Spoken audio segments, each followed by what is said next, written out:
Hello everyone, welcome to AK talks. ഇന്ന് നമ്മൾ discuss ചെയ്യാൻ പോകുന്നത് എന്താണ് ഓട്ടോണമസ് കോളേജ്, അതേപോലെ ഓട്ടോണമസ് കോളേജുകളും യൂണിവേഴ്സിറ്റി കോളേജുകളും തമ്മിലുള്ള വ്യത്യാസം എന്താണ്, കേരളത്തിൽ എത്ര ഓട്ടോണമസ് കോളേജുകളുണ്ട്, ഓട്ടോണമസ് കോളേജുകളിൽ എങ്ങനെയാണ് അഡ്മിഷൻ ലഭിക്കുക എന്നെല്ലാമാണ് നമ്മൾ ഈ വീഡിയോയിൽ ഡിസ്കസ് ചെയ്യാൻ പോകുന്നത്. നമ്മൾക്ക് എല്ലാവർക്കും അറിയാം, കേരളത്തിൽ 4 ടൈപ്പ് കോളേജുകളാണുള്ളത്. ഗവൺമെൻറ് കോളേജുകൾ, എയ്ഡഡ് കോളേജുകൾ, അൺഎയ്ഡഡ് കോളേജുകൾ, അതേപോലെ ഓട്ടോണമസ് കോളേജുകൾ. ഗവൺമെൻറ് കോളേജുകൾ എന്ന് പറഞ്ഞാൽ ഗവൺമെൻറ് ഫണ്ട് പ്രൊവൈഡ് ചെയ്യുന്ന കോളേജുകളാണ് ഗവൺമെൻറ് കോളേജുകൾ. എയ്ഡഡ് കോളേജുകളും അതേപോലെ ഗവൺമെൻറ്റിൻ്റെ അണ്ടറിലായിരിക്കും ഉണ്ടാവുക. അൺഎയ്ഡഡ് കോളേജുകൾ മീൻസ് പ്രൈവറ്റ് കോളേജുകൾ, അതായത് സ്റ്റുഡൻസ് തന്നെ ഫീസ് അടിച്ച് പഠിക്കേണ്ട കോളേജുകളാണ് അൺഎയ്ഡഡ് കോളേജുകൾ. ഈ കോളേജുകളിൽ സ്റ്റുഡൻസ് ആയിരിക്കും മുഴുവൻ ഫീസും അടയ്ക്കേണ്ടത്. അതേപോലെ അടുത്തത് ഓട്ടോണമസ് കോളേജുകളാണ്. ഓട്ടോണമസ് കോളേജുകൾ എന്ന് പറഞ്ഞാൽ സ്വയംഭരണ അധികാരമുള്ള കോളേജുകളാണ് ഓട്ടോണമസ് കോളേജുകൾ. അതായത് സിലബസും എക്സാമുകളും കോളേജിന് തന്നെ തീരുമാനിക്കാവുന്നതാണ്. അപ്പോൾ എല്ലാവർക്കും വരുന്നൊരു ഡൗട്ടാണ്, ഓട്ടോണമസ് കോളേജുകളിൽ പഠിച്ചാൽ സർട്ടിഫിക്കറ്റിന് വാല്യൂ ഉണ്ടാകുമോ എന്നത്.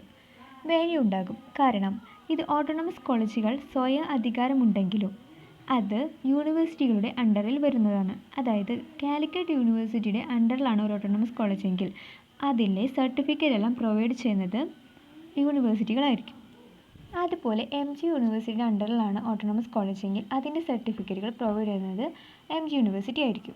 ഇനി നമുക്ക് കേരളത്തിൽ ആകെ എത്ര ഓട്ടോണമസ് കോളേജുകളുണ്ടെന്ന് നോക്കാം. കേരള യൂണിവേഴ്സിറ്റിയുടെ അണ്ടറിൽ വരുന്ന ഓട്ടോണമസ് കോളേജുകളുടെ എണ്ണം 2ആണ്. കാലിക്കറ്റ് യൂണിവേഴ്സിറ്റിയുടെ അണ്ടറിൽ വരുന്ന ഓട്ടോണമസ് കോളേജുകൾ 7ഉം MG യൂണിവേഴ്സിറ്റിയുടെ അണ്ടറിൽ വരുന്ന കോളേജുകൾ 10ഉമാണ് നമ്മുടെ കേരളത്തിലുള്ളത്. അങ്ങനെ ടോട്ടൽ നമ്മുടെ കേരളത്തിൽ വരുന്ന ഓട്ടോണമസ് കോളേജുകളുടെ എണ്ണം 19ആണ്. ഇനി എങ്ങനെയാണ് ഓട്ടോണമസ് കോളേജുകളിൽ അഡ്മിഷൻ എടുക്കുക?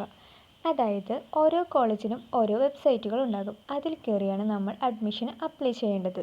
അതുപോലെ ഓരോ കോളേജുകളും വ്യത്യസ്ത ടൈമുകളിലായിരിക്കും അലോട്ട്മെൻറ്റുകൾ പബ്ലിഷ് ചെയ്യുക.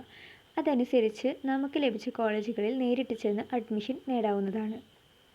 അഡ്മിഷന് പോകുമ്പോൾ കൊണ്ടുപോകേണ്ട സർട്ടിഫിക്കറ്റുകൾ SLC, +2 സർട്ടിഫിക്കറ്റുകളുടെ കോപ്പി, അതേപോലെ ഒറിജിനലും കയ്യിൽ വയ്ക്കുക. അതുപോലെ കോൺടാക്ട് സർട്ടിഫിക്കറ്റ്, TC അതിൻ്റെ എല്ലാം ഒരു കോപ്പിയും കയ്യിൽ വയ്ക്കുക. ഇതെല്ലാമാണ് ആവശ്യമായ സർട്ടിഫിക്കറ്റുകൾ. അതുപോലെ നിങ്ങൾക്ക് അഡ്മിഷൻ്റെ സമയത്ത് ടെമ്പററി ആയോ പെർമനൻ്റ് ആയോ അഡ്മിഷൻ നേടാം. പെർമനൻ്റ് ആയാണ് നിങ്ങൾ അഡ്മിഷൻ എടുക്കുന്നതെങ്കിൽ ആ കോളേജിൽ തന്നെ തുടരണം.